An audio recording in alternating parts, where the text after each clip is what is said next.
प्रभु मैं तेरा तेरा तेरा, तू मेरा मेरा मेरा, मैं तेरा तेरा तेरा, तू मेरा मेरा मेरा। जब हम आज्ञा में चलते हैं या हम सेवा करते हैं तो हम पर कृपा बरसती है। ये भी हमारे ईश्वर प्राप्ति के पुरुषार्थ में सहायक होते हैं। पर हम चलते उल्टा, सारे संसार के सारे तमाम भोगों को प्राप्त करने के लिए सारा जुगाड़ कर देते हैं, सब कुछ लगा लेते हैं, हाथ में कुछ आता नहीं, हाथ मल के फिर आ जाते खाली होके और फिर सोचते कुछ भी नहीं है। तो पुरुषार्थ हमारा इस माया से बचने में होना चाहिए। ये जो पुरुषार्थ हमारा, ये जो माया की उलझने और आकर्षण है, आपको आकर्षित करने में है। सत्संग का विवेक सदैव जागृत रख के कितना, किस प्रकार से, कितना उपयोग, कितना उपभोग करना है और करके उसके बाद छोड़ देना है और अपने राम में आ जाना है, ये पुरुषार्थ है। हम तो बहते बहते चले जाते हैं, भोगते भोगते चले जाते हैं। और ये भोग ऐसे है ना, एक जन्म नहीं, कई जन्मों तक अगर भोगते रहेंगे ना, तभी भी ये तृष्णा शांत होने वाली नहीं। इसे ब्रेक ही चाहिए, भोग नहीं चाहिए, उसका उपयोग नहीं चाहिए, उसको ब्रेक चाहिए, उसे तोड़ना, ब्रेक करना। तो इसे तोड़ना ही एक इसका इलाज है, वरना एक जन्म नहीं, 100 जन्म नहीं, हजारों हजारों जन्म तक आप तृष्णावान बने रहो, भोग की प्रधानता मिलती रहे, आपको भोग भोगने को मिलते रहे, उतने ही आप प्यासे रहोगे। और ये बात भी सच है कि भोग हर जन्म में एक जैसे नहीं मिलते हैं। यदि आपने अभी भोग लिए, मतलब आपने अपने पुण्यों का बैलेंस खत्म किया, आप उससे नीचे हो, नीचे के पायदान पर हो। फिर आपने उसको भोगा, नीचे के पायदान पर हो। फिर अगर आप मर गए तो आप उससे भी कम भोगों में सीमित हो जाओगे। क्या करोगे तब? उससे कम, उससे कम, उससे कम। आखिर ये भोग योनि इतनी सारी है कि मनुष्य से लेकर तिर्यक, तिर्यक मतलब बैक्टीरिया तक भी योनियां हैं इसमें। क्या भोग लेते हैं वो? एक बैक्टीरिया बन जाते हैं, वो एक बैक्टीरिया पैदा होता है, पूरे पुख्त वय में पैदा होता है, बाल बच्चे नहीं होते, पुख्त वय में बैक्टीरिया पैदा होता है, तुरंत दूसरे बैक्टीरिया के साथ दूसरे बैक्टीरिया को जन्म दे देता है और वो मर जाता है। बैक्टीरिया की उम्र कितनी है? फास्ट, एक एक सेकंड में मरते, एक एक सेकंड में पैदा होते। फिर उसमें क्या भोग है? इस भोगों में क्या पड़ा है जो हमें बैक्टीरिया बना दे? हमें क्यों विनाश को जाना है? हमें क्यों नीचे उतरना है? तो बनाया है तो ईश्वर ने बनाया है, तो बनाया तो ईश्वर ने, चाकू भी है, बनाया ईश्वर ने काजू भी है। तो उस चाकू से सब्जी कटनी होती है, गला नहीं काटना होता। आपने गले पे रख दी छुरी। वो भोग केवल आपके संसार को चलाने के लिए उपयोग में आने चाहिए, इंद्रियों की तृप्ति के लिए नहीं। ये कभी तृप्त नहीं होनी है, कभी भी नहीं। तो जितना हमारा पुण्य है उतना हमें भोग प्राप्त होते हैं। हम यदि उसका उपयोग कर लेते हैं, हमारा बैलेंस कम होता है, हम उसके नीचे के पायदान पर जाते हैं, हम वहां भोगते हैं, फिर नीचे के पायदान पर जाते हैं, क्योंकि हमारे पुण्य उसमें खत्म होते होते हमने सामने उसका बैलेंस बढ़ाया तो नहीं, पर हम खर्च करते चले गए। क्या आपने सेवा करके पुण्य को बरकरार रखा? नहीं। क्या आपने साधना करके बरकरार रखा? नहीं। आपने सत्संग सुन के क्या आपने मन की स्थिति को ठीक रखा? नहीं। क्या आपने सत्कर्म करके अपने पुण्यों के बैलेंस को बराबर किया? नहीं। आपने दान किया? नहीं। खर्च ही करना है आपको। इसीलिए आप सामने सेवा करते रहो। आपको नहीं पता कौन सी चीजों में आप उपभोग करके पुण्यों को खर्च कर रहे हो। सामने बैलेंस बनना चाहिए। आज्ञाकारिता, सेवा, सत्कर्म, सत्संग, नाम जप, ये आदि का बैलेंस जितना आपका मजबूत है, उतना ही आपका जीवन उन्नत है, श्रेष्ठ है। और इस जीवन का एक ही उद्देश्य है और वो है विकास, विनाश नहीं, विकास। जितने आप इंद्रिय लोलुप हैं उतने ही आप इंद्रियों के दास हैं। जितने ही आप इंद्रियों पर विजय प्राप्त करते हैं उतने ही आप शहंशाह हैं।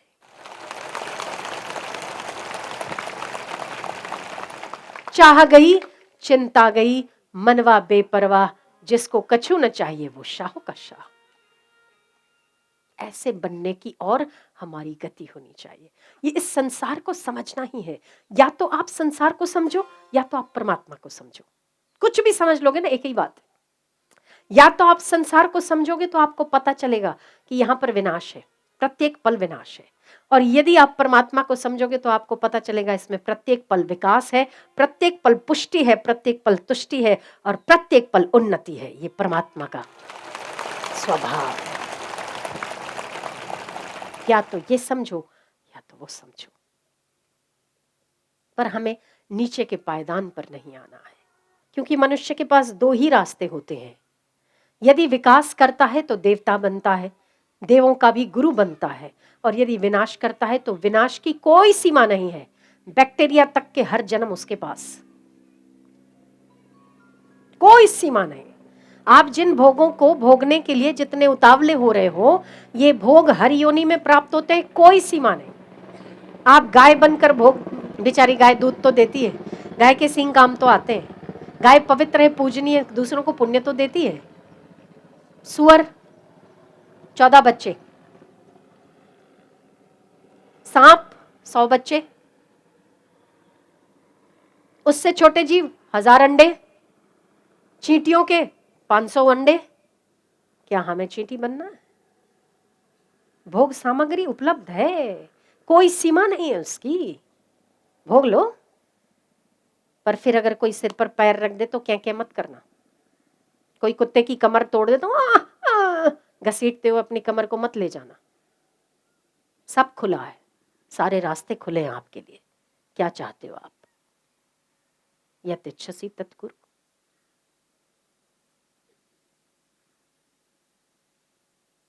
आप क्या चाहते हैं वैसा कर लो। जो कुछ भी करोगे आप अपने लिए करोगे, किसी और के लिए नहीं।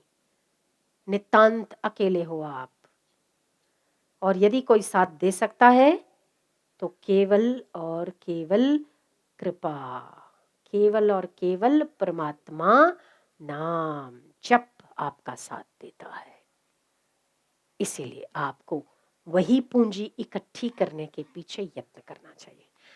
उपयोग की मना नहीं हम करते, उपभोग की मना नहीं करते, पर हमारी इंद्रियों की लोलुपता में बहने की मना करते। ये जो बिखर जाते ना हम लोग, ये जो उत्साह में हम लोग जो बहते चले जाते हैं, उसकी मनाई, वो गलत, वो गलत। क्योंकि आपने अपना रास्ता खुद खोल दिया है, और हम आपको यहां आने के बाद हम आपको पतन की ओर जाते हुए नहीं देखना चाहेंगे। हम उन्नति चाहेंगे, हम विकास चाहेंगे आपका, हम श्रेष्ठता चाहेंगे कि आप में वो श्रेष्ठता है। क्योंकि ईश्वर ने अपना काम कर दिया है आपके साथ यहां भेजकर, हमने अपना काम कर दिया आपको समझाकर। अब कौन सा काम बाकी रहा? आपका काम बाकी रहा।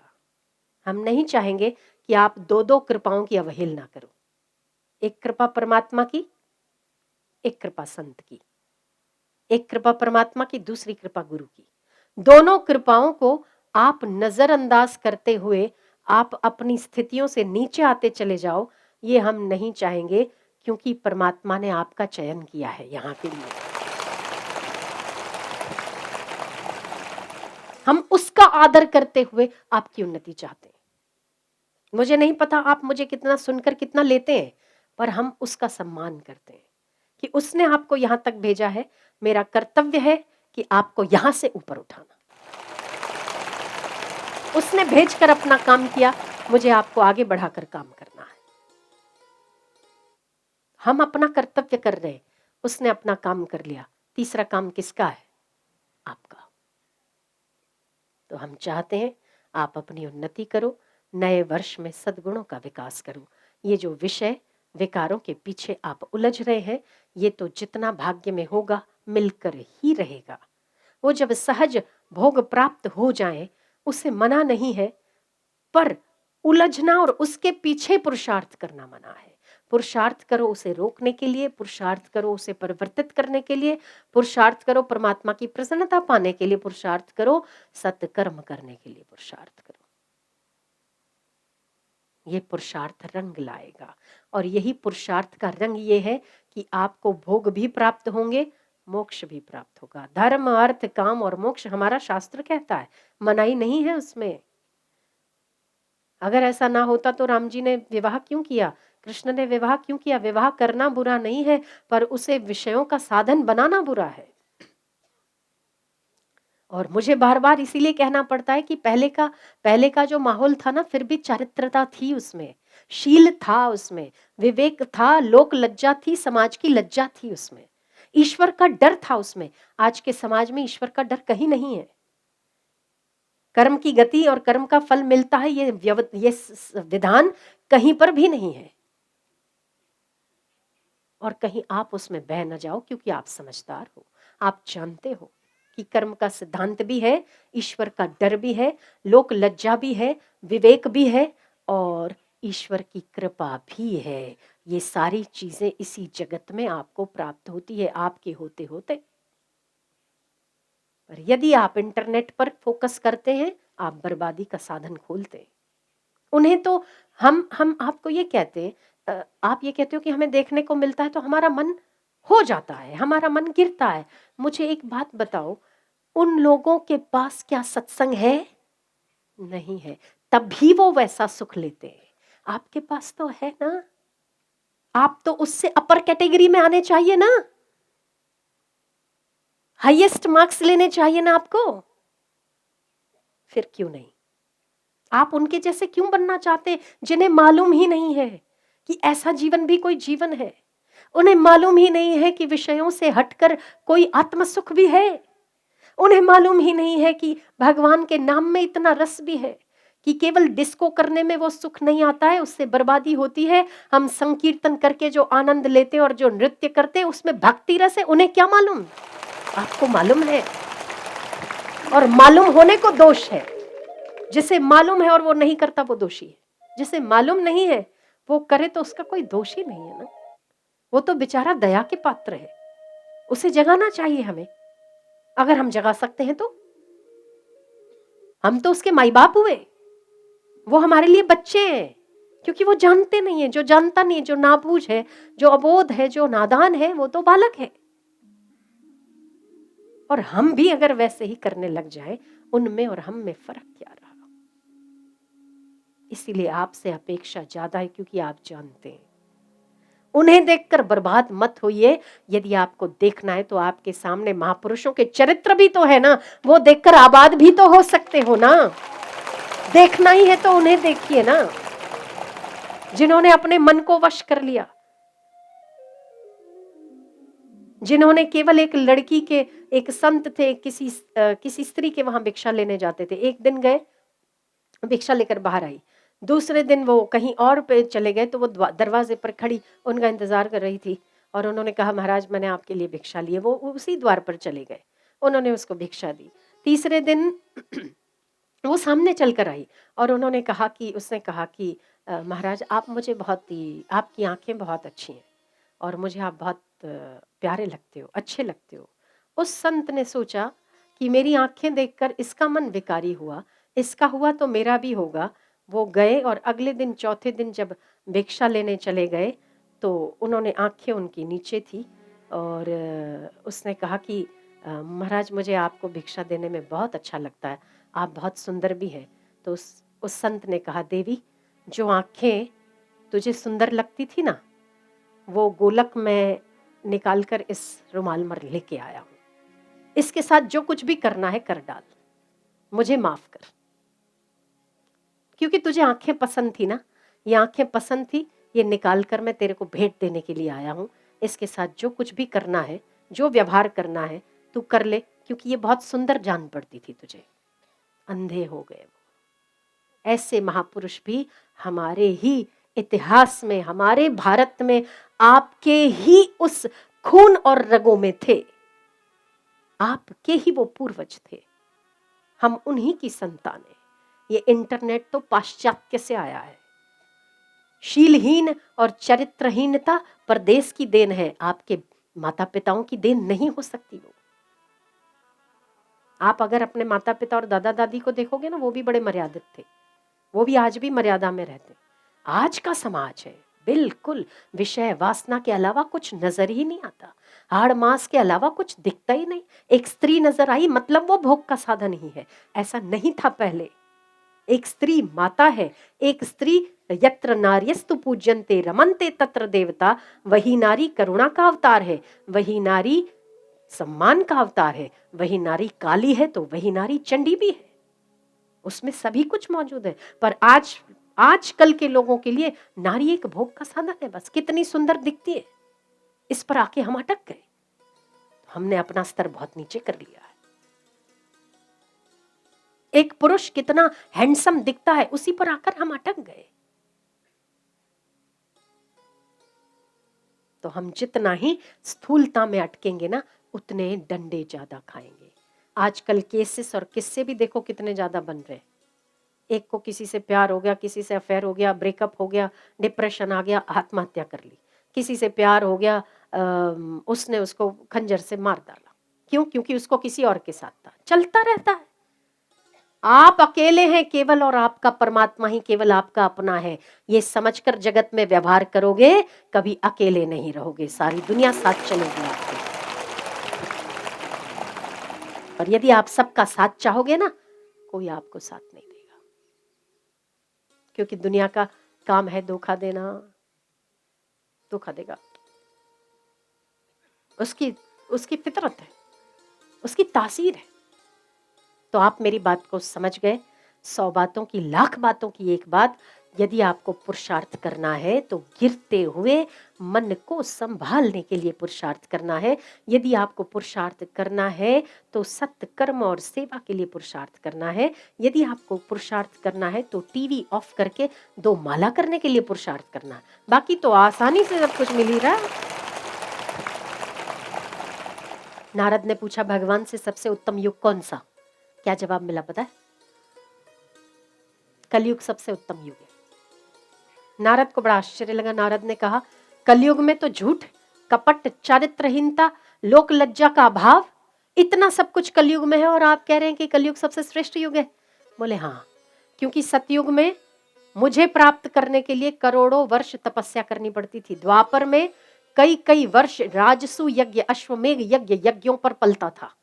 जितने यज्ञ ज्यादा उतना ही सुख ज्यादा, उतना ही व्यक्ति महान ज्यादा। जितने यज्ञ, यज्ञ से मिलता था, और वो भी कई वर्ष लग जाते थे। एक राजसु यज्ञ करने में तो कई वर्ष 3-3 वर्ष लग जाते थे। एक अश्वमेघ यज्ञ करने में 5-5 वर्ष लग जाते।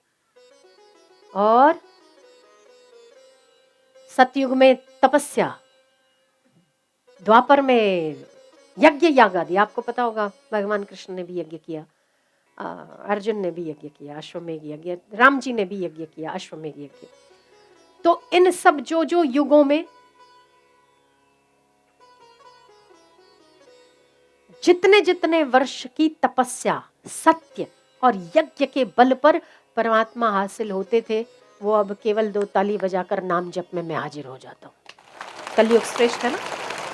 इतना डिस्काउंट पाने के बाद भी अगर हमारी वृत्ति उस चीज में रमती नहीं और विषयों से हटती नहीं, तो हमारा दुर्भाग्य है। कुछ नहीं करना है।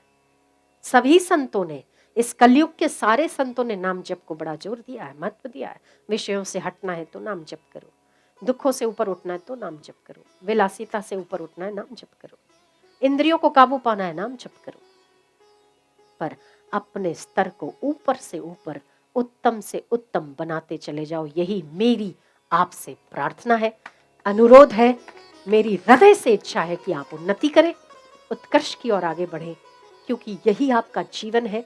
उन्नत जीवन ही श्रेष्ठ जीवन है। वरना आपके लिए सारे रास्ते खुले, जो इच्छा हो आप करो। बहुत सारे, बहुत योनियां हैं इस मनुष्य के बाद, नीचे की सारी योनियां हैं। जिसको भी देख लो, जो कुछ भी खोल लो, जिसका भी चैप्टर खोल लो, आपसे नीचे ही होगा। श्रेष्ठ है आप। श्रेष्ठता से नीचे नहीं आना है, उससे ऊपर जाना है। यह आपका लक्ष्य होना चाहिए। अपने लक्ष्य की ओर आगे बढ़ो, यही नव वर्ष में हम कामना करते। इससे ज्यादा मेरे पास देने के लिए कुछ नहीं, आपके पास लेने के लिए कुछ नहीं। मुख्य बात मैंने आपको समझा दी। कह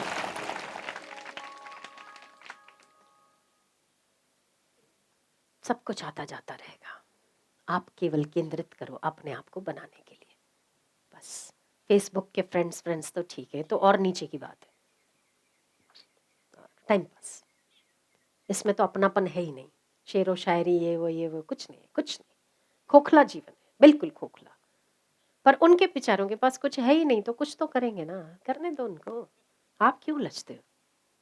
फेसबुक, इंस्टाग्राम, फलाना टिमका, ठीक है, कुछ समय 15 मिनट, 20 मिनट, 25 मिनट समझ में आता है। पूरा जब देखो तो आपको लगता है कि मेरे मोबाइल में कौन बज रहा है, किस फ्रेंड की रिक्वेस्ट आ गई, कौन सा फ्रेंड ने मैसेज कर लिया। इतना ज़्यादा नहीं करना चाहिए। कंट्रोल योर सेल्फ, आपको अपने आप पर कंट्रोल होना चाहिए। उनके बाप का क्या जाता है, इंटरनेट वाले को पैसा मिल रहा है, जो एडवर्टाइज डाल रहा है और जो ठुमके लगा रहे हैं उनको भी पैसा मिल रहा है। आपको क्या मिल रहा है? कुछ नहीं। आंखें खराब, मन खराब, सब कुछ तो खराब, पैसा भी खराब, सब कुछ तो खराब हो रहा है। ऐसे बर्बाद होने के लिए गए, फालतू है, फालतू हो आप। फिर चारित्र खराब हो रहा है, पैसा खराब हो रहा है, आंखें खराब हो रही है, सब कुछ तो खराब हो रहा है, बर्बाद हो रहा है। और क्या, उनको तो इंटरनेट का पैसा मिल रहा है, तो वो अपनी कमाई कर रहे हैं, तुम अपनी कमाई बर्बाद कर रहे हो। थोड़ा सा विचार तो करना बनता है। विचार करिए, विवेक का आदर करिए। विवेक आप ही के भीतर है, उसको जगाइए और उसका आदर करिए, वरना बहुत लंबी लाइन है आपके पीछे। कुत्ते, घोड़े, गधे, सुअर, फलाना फलाना फलाना मछलियां हो, एक मछली बड़ी छोटी को खा लेती, प्रतिपल वो भय में रहती है। छोटी उससे छोटी को खाती, छोटी उससे छोटी को, उससे छोटी उससे छोटी को। और फिर केकड़े, सारी मछलियां केकड़े पर टूटते हैं, इंसान भी केकड़े पर। मुर्गी बन जाओ, बेचारी इतनी इतनी हजार हजार मुर्गियां, पता ही नहीं कब मरने वाले। मुंडी पकड़ के ले जाते हैं उसको, मुर्गी को, उसको पता ही नहीं होले ना, पट खत्म बात। बहुत जीवन है, बहुत जीवन है। क्या सुख है उसको, क्या सुख है? तो ये जो ना माया ने आपको आकर्षण बना के रखे, इधर थोड़ा इधर थोड़ा, उलझो मत उसमें। उपयोग किया, जिस समय उपयोग किया, छोड़ने की ताकत रखो। तेन त्यक्तेन भुंजता, वेद कहता है, तेन त्यक्तेन भुंजिता, त्याग के साथ भोग करो। पहले क्या आता है? त्यक्तेन, बाद में भुंजिता। त्याग पहले, भोग बाद में। हम भोग पहले, त्यागने का तो नाम नहीं। चलते रहो भाई, होते रहो बर्बाद, हम आपकी पिक्चर देखते रहेंगे। दूसरे लोग देखते, आप भी देखो, दूसरे भी देखते। तेन त्यक्तेन भुंजथाः, ऋग्वेद कहता है, कितना सुंदर कहता है। तेन त्यक्ते, उसको त्याग करके उसको भोगो। त्याग का सामर्थ्य। चलिए, बस इतना ही कहने हम आए थे, मैंने अपनी बात कह दी, आपने समझ ली। अब उतारना आपको अपने जीवन में। कृष्ण ने सारी गीता कह दी, आखिरी में यही कहा, यत इच्छसि तत् कुरु। You do what you want, जो आपको करना है वही करो, पर आप समझ के लो कि आप क्या कर रहे हैं। बस अपने मन को टटोलते रहिएगा, माया से ऊपर उठने का यत्न करते रहिएगा, कभी विवेक से, कभी विचार से। और जब विवेक विचार काम ना लगे तो थोड़ा अभिमान कर लीजिएगा कि मैं किसका हूँ, ये सब मेरे बस की बात नहीं है, ना ही मेरी कैटेगरी में आता है, छोड़ रहे। ये अभिमान भी आपको बचा देगा। ये निम्न स्तर के लोग और निम्न स्तर की बातें मेरे लिए नहीं बनी, मैं तो उसके लिए बना हूं, वो मेरे लिए बना है।